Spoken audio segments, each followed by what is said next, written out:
Semua auto terdiam. Jawaban menohok Prabowo Gibran. Jokowi skak yang teriak curang pemilu 2024. Bola yang sama sekali 180 derajat berbeda ini saja kita sudah melihat, oh ternyata kalau yang nggak dapat sentuhan bansos itu memang murni hasilnya begitu. Tapi kalau yang dapat sentuhan bansos, saya selalu katakan begini, yang namanya anggaran 492 triliun monyet aja dibekalin itu jadi presiden, apalagi manusia begitu. Jadi baik. Yang pertama ya, mengenai kecurangan. Caleg itu ada saksi di TPS.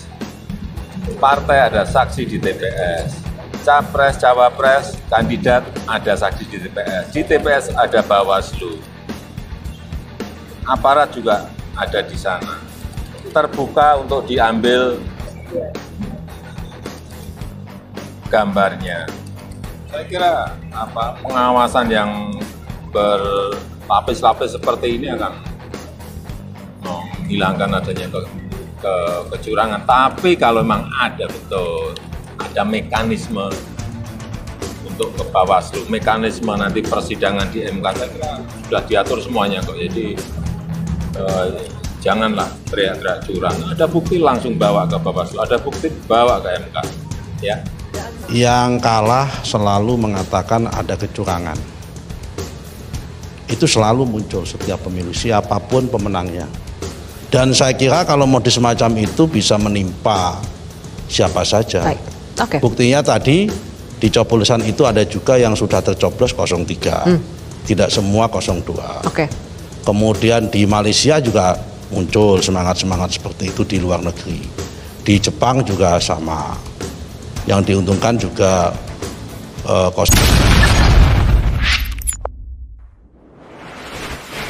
Sahabat bagi media, pengakuan sangat jujur dan berani. Chang Lawantiknya jawabannya bisa bikin sangat kaget.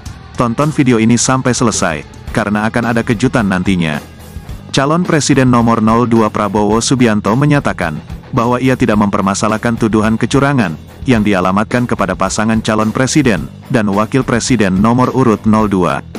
Prabowo Subianto Gibran Rakabuming Raka dalam pemilu 2024. Prabowo Subianto menyerahkan penilaian atas tuduhan kecurangan tersebut kepada masyarakat Indonesia yang sedang melakukan pemilihan presiden dan wakil presiden untuk periode tahun 2024 sampai tahun 2029. Dalam pandanganku, tidak ada masalah dengan tuduhan curang. Yang penting bagi saya adalah rakyat. Saya tidak peduli, saya ingin menegakkan kebenaran. Mengapa mereka takut? Saya ingin rakyat saya tidak kelaparan, kata Prabowo Subianto. Menurut Prabowo Subianto, dirinya membela kebenaran dan hanya ingin membela rakyat. Prabowo juga menilai bahwa berbagai tuduhan kecurangan tersebut adalah bagian dari risiko dalam perjalanan sejarah. Seperti itulah risikonya dalam sejarah, setiap pergantian kepemimpinan memiliki keberhasilan dan kegagalan. Negara sebesar dan sekuat ini pasti banyak yang memperhatikan. Janganlah kita terjebak dalam permainan besar ini. Selalu dalam sejarah, jika tidak dapat membunuh orangnya kita membunuh karakternya, kata Prabowo Subianto. Bagi Capres 02 itu, pemilu 2024 tidak hanya tentang persaingan, tetapi memiliki tujuan yang lebih besar. Saya berharap semua pihak memiliki tujuan besar, pasti semua tidak sesuai rencana tapi kita harus bersama rakyat, kata dia. Indonesia menjadi perhatian dunia, ketika tahu ada kecurangan di mana-mana, terutama Anies Baswedan yang disorot lebih oleh media asing, karena secara lantang kalau pemilu 2024, ada kecurangan. Seperti Al Jazeera dan lainnya menyoroti ini, kecurangan dan ketidakadilan. Tak terima dan gerah dengan pernyataan Anies Baswedan, Jokowi menanggapinya. Presiden Jokowi meminta semua pihak yang mengetahui kecurangan pada pemilihan umum pemilu 2024, agar mengikuti prosedur pelaporan yang tersedia. Antara lain melalui Badan Pengawas Pemilu, atau Bawaslu dan Mahkamah Konstitusi atau MK.